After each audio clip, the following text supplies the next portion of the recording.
Hai, ketemu lagi dengan channel Chemistry kita. Kali ini saya akan membahas pembahasan TPS UTBK untuk persiapan UTBK 2021. Yang akan saya bahas kali ini adalah pemahaman bacaan dan menulis part yang pertama. Jadi nanti di sini ada 10 soal tipe PBM yang pernah keluar di tahun 2020. Ada 10 soal dan bagi kalian yang menginginkan untuk mendownload soal ini, silahkan di-download melalui link yang ada di kolom deskripsi. Oke, langsung saja kita ke soal yang pertama. Apakah judul yang tepat untuk teks tersebut? Jadi untuk menentukan judul suatu bacaan, itu yang pertama silahkan cari kata yang sering diulang-ulang. Kemudian bisa juga nanti kalian cari melalui ide pokok yang ada ya. Oke, kita cek saja adakah kata yang diulang-ulang dari paragraf ini. Likuifaksi adalah penurunan tanah akibat bla bla bla bla volume lapisan tanah. Menurut Kepala BMKG, fenomena ini berarti ini kan merujuk pada likuifasinya itu biasanya terjadi saat gempa bumi, yaitu pada daerah-daerah atau zona-zona dengan tanah yang mengandung air. Di sini juga ada kata likuifaksi lagi, terbagi menjadi dua jenis. Sampai akhir, nah kita cek saja. Dari tadi kata yang diulang-ulang itu adalah likuifaksi ya. Ini likuifaksi. Berarti judul yang tepat untuk teks yang pertama ini harus ada kata-kata likuifaksi. Nah, pilihan A permasalahan saat terjadi gempa bukan. Kemudian pilihan B fenomena gempa juga bukan. Pilihan C akibat gempa bukan. Pilihan D ada kata likuifaksi sebagai akibat gempa. Sedangkan yang E fenomena likuifaksi saat gempa. Oke. Nah, berarti untuk menganalisis antara pilihan D atau pilihan E, kita cari saja ide pokoknya atau inti dari teks yang ada di sini. Baca saja dari paragraf pertama, biasanya langsung tersirat di situ. Tadi kalimatnya likuifaksi adalah penurunan tanah akibat bla bla bla volume lapisan tanah. Menurut Kepala BMKG, fenomena ini biasanya terjadi saat gempa bumi. Nah, ini terjadi saat gempa bumi. Berarti kan dengan kata lain, si likuifaksi ini kan adalah suatu fenomena yang terjadi saat gempa bumi terjadi. Nah, berarti yang lebih tepat antara pilihan D dan E adalah pilihan yang E, fenomena likuifaksi saat gempa. Nomor 1 adalah E. Nomor 2, Anda akan menambahkan kalimat berikut pada paragraf 1. Tanah berpasir, berlumpur, dan berbagai kerikil dengan drainase saluran pembuangan air buruk rentan terhadap likuifaksi. Oke, letak yang paling tepat untuk kalimat tersebut adalah yang mana? Jadi untuk menentukan letak yang paling tepat itu kan berarti nanti susunan kalimatnya itu harus padu ya, harus nyambung seperti itu. Di sini pilihannya setelah kalimat 1, 2, 3, 4, 5. Ini 1, saya tandai dulu. Ini 2. Kemudian ini 3. Ini 4. Oke, dan ini 5 ya. Nah, kita cek saja, kita cocok-cocokkan di dalam kalimatnya. Intinya dia harus padu. Pilihan A setelah kalimat 1. Likuifaksi adalah penurunan tanah akibat bla bla bla bla volume lapisan tanah. Tanah berpasir, berlumpur, dan berbagai kerikil. Ini jelas tidak nyambung. Tidak mungkin setelah kalimat pertama.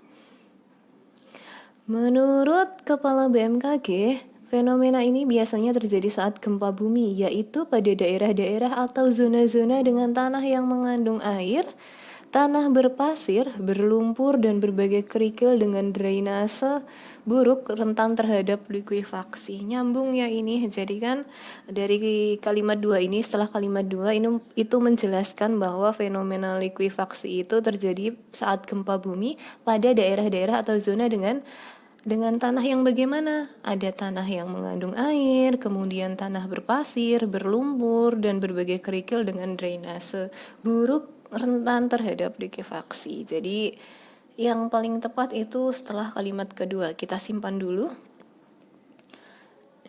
Setelah kalimat ketiga, likuifaksi terbagi menjadi dua jenis. Tanah berpasir, nah kan tidak nyambung ya, karena setelah kalimat ketiga ini kan Tadi kalimat ketiga, likuifaksi terbagi menjadi dua jenis. Ada yang berupa semburan air dari dalam tanah, berarti kan kalimat 4 ini sebagai penjelasan dari kalimat ketiga.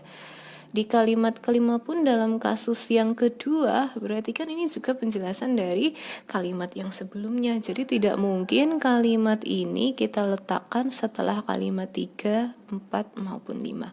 Sehingga nomor 2 yang tepat jawabannya adalah pilihan yang B. Nomor 3, kata sambung yang tepat untuk melengkapi titik-titik-titik pada kalimat 5 adalah yang mana? Ini adalah kalimat 5. Dalam kasus yang kedua, air akan terperas keluar, titik-titik-titik mengalir membawa lapisan tanah dan seolah-olah hanyut. Berarti kita harus cari kata sambung konjungsi yang tepat. Pilihan A dan itu adalah konjungsi koordinatif. Saya pernah menjelaskan mengenai konjungsi, bisa dicek saja di playlist mengenai kupas tuntas TPS UTBK ya. Konjungsi koordinatif itu adalah konjungsi untuk kalimat yang setara ya. Jadi apa dan apa. Nah, dan kalau kita letakkan di kalimat 5 itu kurang tepat. Kenapa? Karena nih ya, dalam kasus yang kedua, air akan terperas keluar dan mengalir. Nah, ini kan bukan kata yang setara, berarti kurang tepat. Selain itu, di sini juga sudah ada kata dan. Nah, pilihan A bukan, kemudian pilihan B maka. Dalam kasus yang kedua, air akan terperas keluar maka mengalir. Nah, ini juga tidak nyambung. Pilihan C, dalam kasus yang kedua, air akan terperas keluar akibat mengalir. Nah, ini juga tidak tepat ya, kurang tepat. Pilihan D menggunakan sehingga, dalam kasus yang kedua, air akan terperas keluar sehingga mengalir membawa lapisan tanah dan seolah-olah hanyut. Oke, masuk ya yang ini. Kalau pilihan E, dalam kasus yang kedua, air akan terperas keluar karena mengalir. Kurang tepat ya. Oke, sehingga nomor 3 jawabannya adalah pilihan yang D.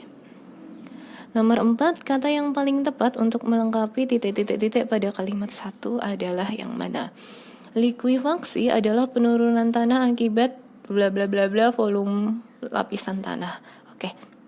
Pilihan A ini adalah memadatnya. Likuifaksi adalah penurunan tanah akibat memadatnya volume lapisan tanah. Oke, ini masuk ya. Memadatnya itu kan proses menjadi padat ya. Ini adalah kalimat aktif. Oke, masuk ya pilihan A. Pilihan B, likuifaksi adalah penurunan tanah akibat padatnya volume lapisan tanah. Akibat apa? Berarti kan harus ada suatu proses ya. Ini kurang tepat. Pilihan C, likuifaksi adalah penurunan tanah akibat pemadatnya. Ini juga kurang baku ya.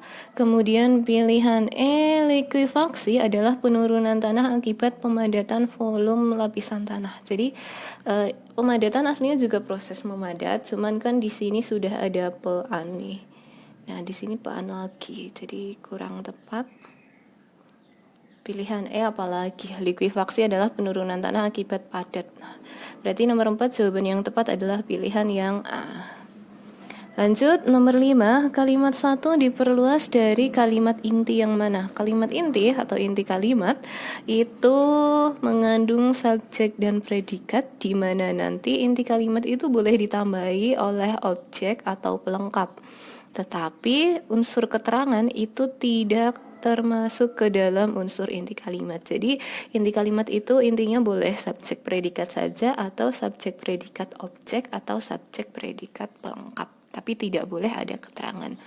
Aslinya kita tinggal analisis pilihan jawabannya saja, tidak usah baca teks. Pilihan A, rezim korut menembakkan proyektil saat dunia melawan COVID. Nah, di sini ada keterangan ya. Berarti tidak. Pilihan B, rezim korut menembakkan proyektil. Nah, ini kan tidak ada keterangannya ya, masuk. Pilihan C, saat dunia melawan COVID. Nah, ada saat juga, keterangan berarti bukan. Pilihan D, rudal ditembakkan oleh rezim korut di tengah wabah COVID. Nah, di situ ada D ya, berarti keterangan, berarti bukan. Pilihan E, wabah COVID-19 berhasil ditembak oleh rezim korut. Nah, ini juga bukan ya, sehingga yang tepat adalah yang B. Nih ya, rezim korut, subjek, menembakkan, predikat, proyektil, objek. Nomor 6, gagasan pada kalimat 4 dan 5 akan menjadi selaras bila keduanya dihubungkan dengan kata apa. Oke, 4 dan 5 ini ya. 4 dan 5. Oke, ada singkatnya, selanjutnya misalnya, jelasnya, artinya. Singkatnya itu artinya adalah ringkasnya, selanjutnya itu nanti menjelaskan urutan, misalnya itu untuk contoh, jelasnya itu untuk penjelasan, dan artinya itu bisa untuk konsep atau pengertian. Kita baca kalimat 4 dan 5, di dunia nyata kita berinteraksi dengan benda-benda menggunakan tangan kita. Kita memutar gagang pintu, mengambil dan meletakkan barang-barang. Jadi contoh ya, kalimat 5 itu merupakan contoh dari kalimat yang ada di kalimat nomor 4. Jadi kalimat nomor 4 kan kita berinteraksi dengan benda-benda menggunakan tangan kita. Contohnya apa? Contohnya itu kita memutar gagang pintu, mengambil dan meletakkan barang-barang. Berarti karena di sini kalimat kelima itu adalah contoh dari kalimat yang keempat, berarti lebih tepatnya dihubungkan dengan kata misalnya. Coba kita masukkan saja. Di dunia nyata kita berinteraksi dengan benda-benda menggunakan tangan kita. Misalnya, kita memutar gagang pintu, mengambil dan meletakkan barang-barang. Jadi seperti itu ya, nomor 6 adalah C. 7. Tanda baca yang salah terdapat pada kalimat yang mana? Pilihan A, kalimat pertama. Pemeriksaan kesehatan berkala untuk pekerja terbagi menjadi 4.2. Oke, sudah benar ya. Ada menjadi 4.2, harus dibeli titik 2.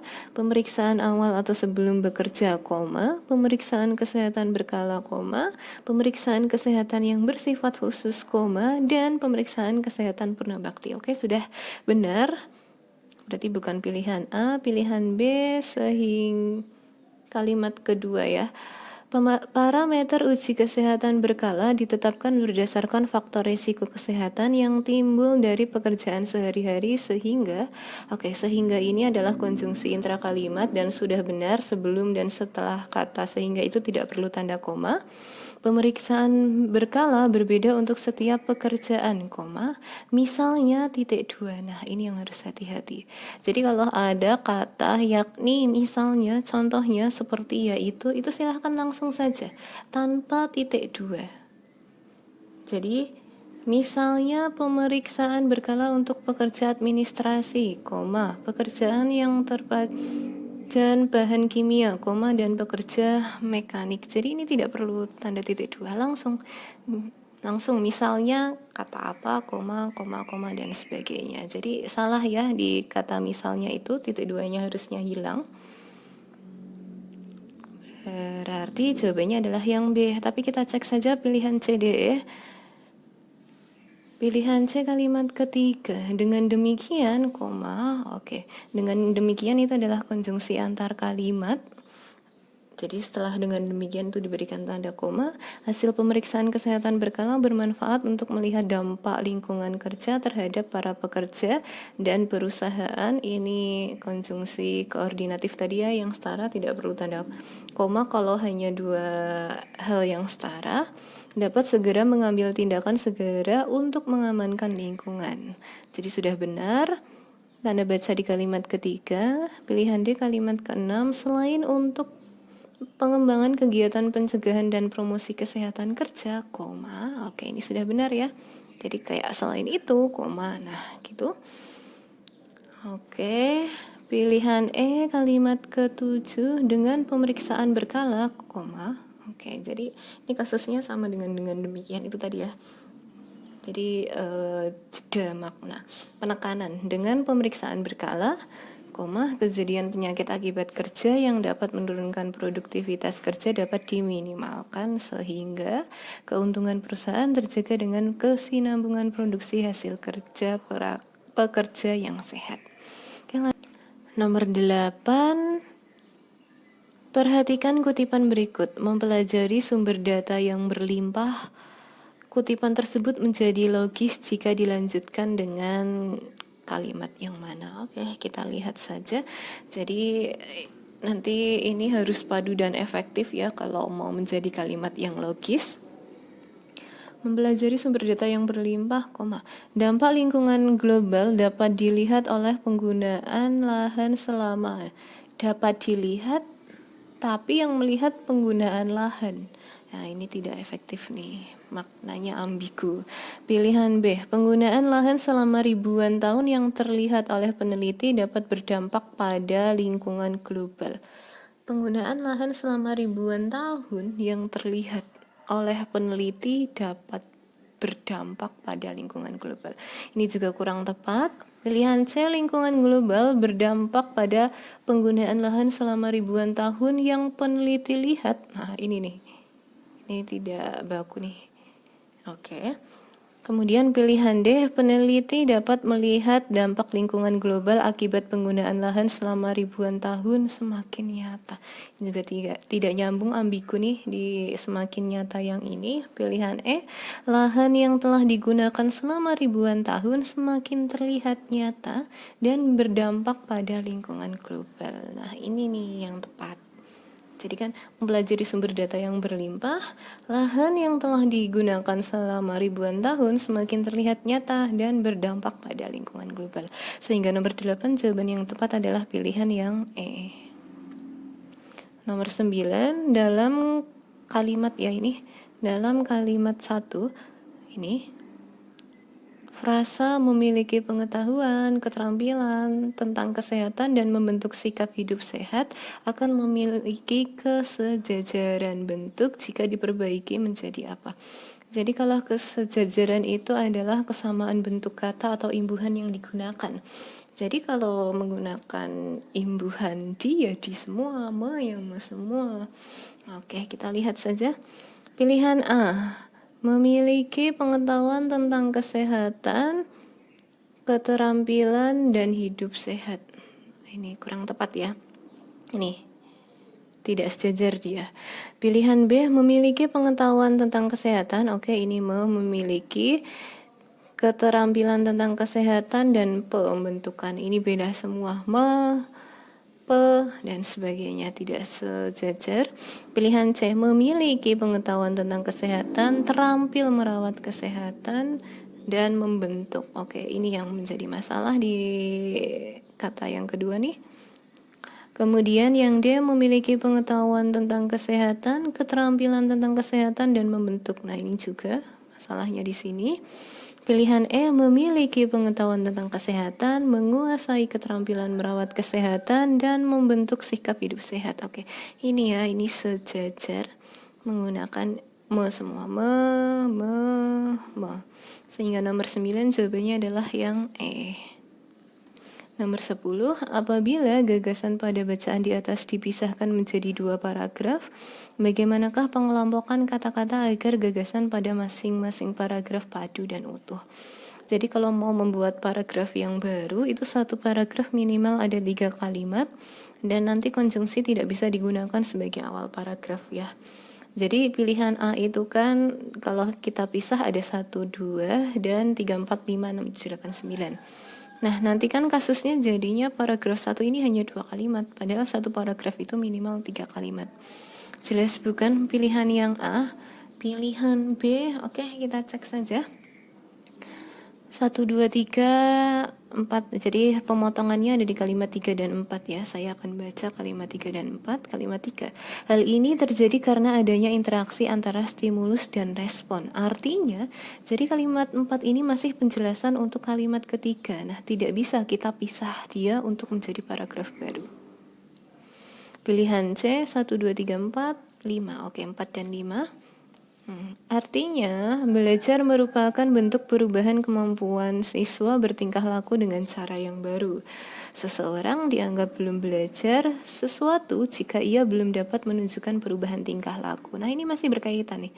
Dia membicarakan perubahan tingkah laku, ini juga tingkah laku ya, mengenai belajarnya itu sendiri. Artinya dia masih saling nyambung antara kalimat satu dengan kalimat lain, sehingga karena itu merupakan penjelasan lebih lanjut kalimat 5 dari kalimat 4, jadi tidak bisa kita pisahkan.